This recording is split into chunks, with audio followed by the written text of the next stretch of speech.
Sizcə gənclər öz karyera istiqamətlərini necə müəyyən etməlidir? Tutaq ki, o yeni məzun olub,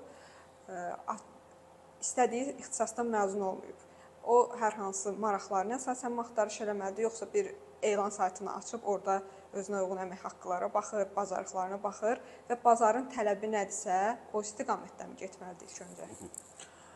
Mən həmin gəncə tövsiyə eləyərdim ki, birinci növbədə əmək haqqı indikatorunu kənara qoysun. Yəni, əgər təcrübəsi sıfırdırsa. O, keçməlidir. İkinci şey nəyə baxıraq? Aldığı təhsil xəyalına, arzusuna, ruhuna, potensialına uyğundurmu?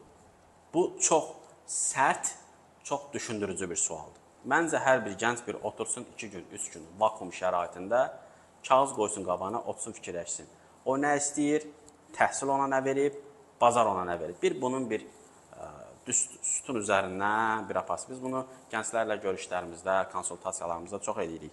Yəni, adam bir saat onun üstündə işləyəndən sonra bəlkə də bəziləri var ki, hətta kövrəli bağlanmaq istəyir ki, mən tamamilə səhv yoldayım. Və yaxud da ki, nə yaxşı, mən elə istədiyim sahədəyim. Özləri hələ bilmirlər proses nədir. Birinci bir baxaq görək. Tutaq ki, bu yoldaş arzuladığı sahə üzrə də təhsilini alıbdır. Həqiqətən də potensialı da buna. Bax, arzu ayrı şeydir, potensial ayrı şeydir, aldığın təhsil ayrı şeydir, bazarın tələbi ayrı şeydir. Bunun dördünü birləşdirəndə müthiş bir partlayış olur. Amma hardadır hər bir gəncdə belə bir fürsət olmur? Nəysə, sözüm can odur ki, birinci baxırıq. Mənim istədiyim ixtisas oxumuşam yoxsa? Tutaq ki, oxumusunuz. Oxumusunuzsa, maaşı qoyursuz qırağa. Bizə 6 ay, 1 il müddətində lazımdır ki, həmin sahə üzrə vakansiya tapaq gedək. Vakansiya tapa bilmirik. Yazırıq ki, mən könüllü şəkildə gəlirəm, 3 ay müddətində bütün enerjimi qoyub sizə töhfə vermək istəyirəm. Bəyənsəniz məni işə götürəsiniz, bəyənməsəniz ehtiyac yoxdur. Mən sizi inandırım, heç bir sahibkar, nəinki sahibkarı, heç kim pulsuz şeyə yox demir. Qoy o sizi qəbul eləsin. Onundan 5-6-sı düşünürəm qəbul eləyər. Biri qəbul eləsin. Gedin, baxın, orada öyrənin. Öyrənəndə də yəni, eyni istiqamətə baxmayın. Baxın, görün, o bir şöbə nə işdir. Bunu sonra kəşfiyyata getmişsiniz, öyrənməyə getmişsiniz. Öyrənin və başlayın nələrsə verməyə. Sualınız olsa bizi yığın. Əmin olun ki, biz maksimum dərəcədə sizə dəstək olub istiqamət verəcəyik. Gedin, hara baxın, nə eləyin, nə öyrənin.